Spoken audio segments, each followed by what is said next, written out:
Welcome to our home. Hey, how's it going? We bought it in March of last year, so almost a year. Almost 1 year. It's almost been a year. And why are you getting rid of it? To go smaller. To go smaller. Going smaller. Yeah. It's a little big for you. Yeah, I mean it's maneuverable if you can handle it, but we were been limited with available links. You know, it's 30 Places feet. you can stay. Yeah. And we've driven 14,000 miles since April. Yeah. You know, and so having a smaller camper and being able to make that kind of distance is significantly easier. You don't know, like you said, until you actually get on the road and you're actually doing it. But I mean, when we in our travels, we've seen so many people that are living full time in fifth wheels, and that perfectly fine. There's nothing wrong with that. Yep. But it's not for us, you know. And so you have to live it before you actually know what you are okay with. What's your one thing? Oh, my one thing that it's interesting because we thought the middle kitchen would be a feature because, you know, you've got this sink away from, and it does improve the counter space, but it does cause a little bit of traffic jam. So we like to cook together. Sure. And so she's either on the grill and I'm prepping, and so I'm chopping vegetables here, and I'll come over here to wash and rinse. And so she's on the grill, and so you can see right away it makes just a little bit of a tight space here. So we kind of have to like shimmy to get by. But other than that's the only I guess busy area. Yeah. No, we always have we usually have this pot because of course, when we first started, I think we had like 3 pots. And then we wanted short handles because any long handle pot takes up too much room in there. Right. And so this one is versatile for everything. And then this, and then the Dutch oven and 1 frying pan. That's it. Then we do everything. Mm-hmm. We have... It's 3 burners?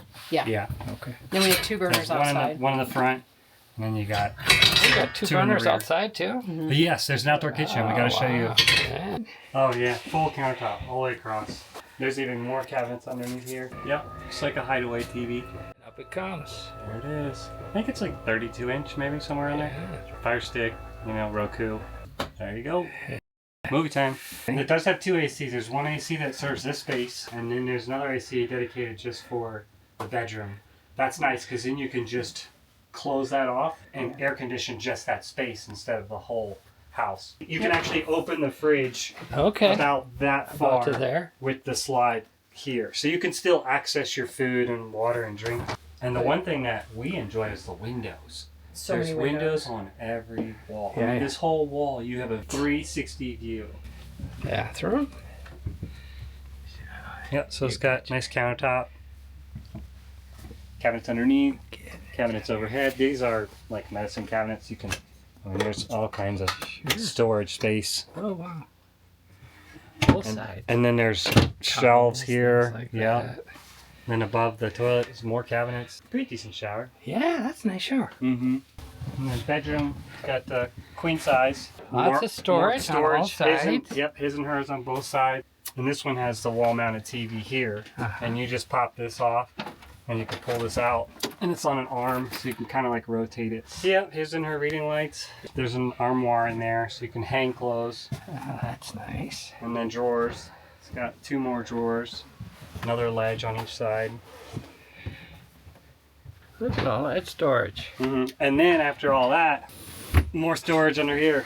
Where you hide, you know, things you don't access, blankets and suitcases. So Can you heat with this fireplace? So yes, you can heat with the fireplace when you're on shore power, and it's got temperature control. So you got to actually set it to a specific temperature that you want.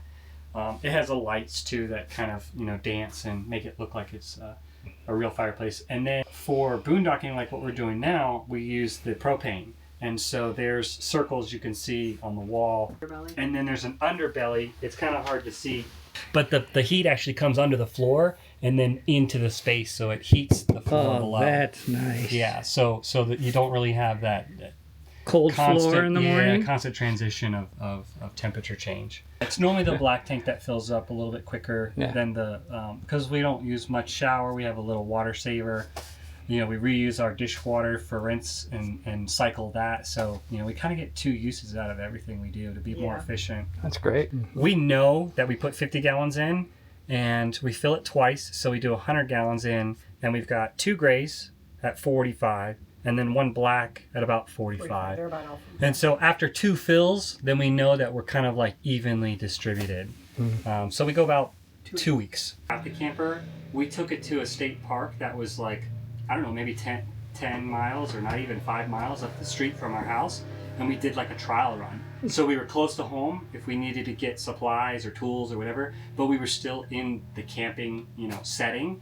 And we learned all the features and how things worked for that first, 2 weeks. I think we were there a week, and then we went to a Harvest Host. We boondocked. Oh, yeah. Because we were like, we want to learn how everything works. Right. We boondocked for just a night, 2 days, or maybe a weekend. And we were like, learned how to fill a tank, and just took our time. Right. Because boondocking is very different than hookups. Yeah, the systems work differently. So instead of shore power, you got batteries. Yep. And instead of, plumbed water from the pressure on the city, you got water pump. So, yeah. I mean, there's a ton. I really do. I love this camper. I love that we could have, people, a couple more people in here, and it's still comfortable. The space, especially when we were in Sacramento and we were there for 2 or 3 weeks, and it was cold and it was rainy, and we were spending all of our time in the camper. It would be more difficult to do in a smaller space. So I really do like the space. For me, it was the bed. The one unit we had before, the bed was sideways, so there was only one exit. So this bed is vertical with the length of the trailer. I guess that runs parallel. And so you can exit the bed from either side. You don't interrupt each other using the restroom through the night. That's huge. And we can go about 4 days on our battery before even doing anything with it. And then the counter space was probably the other counter thing. space is That's the one great. thing that when we're looking at the new camper, I'm already like placing things and like, okay, I'm going to have things up more than on the counter, where now I just, we just utilize it. And we can, the one day I was baking like muffins and a pie and, all this stuff at the same time. And it's very good for meal prepping. And then you can bring the dishes over here. Yeah, that works well. Yeah. And the opposing slides. I think we definitely wanted 2 slides opposing each other so we had that home kind of living room feel. Because a lot of them, the slides were the bed that went out the front and maybe just the couch and the dinette. And so it still felt like you were kind of in a tunnel. This feels like a house. Everybody walks in. It really does. It's so big. It really does. Yeah.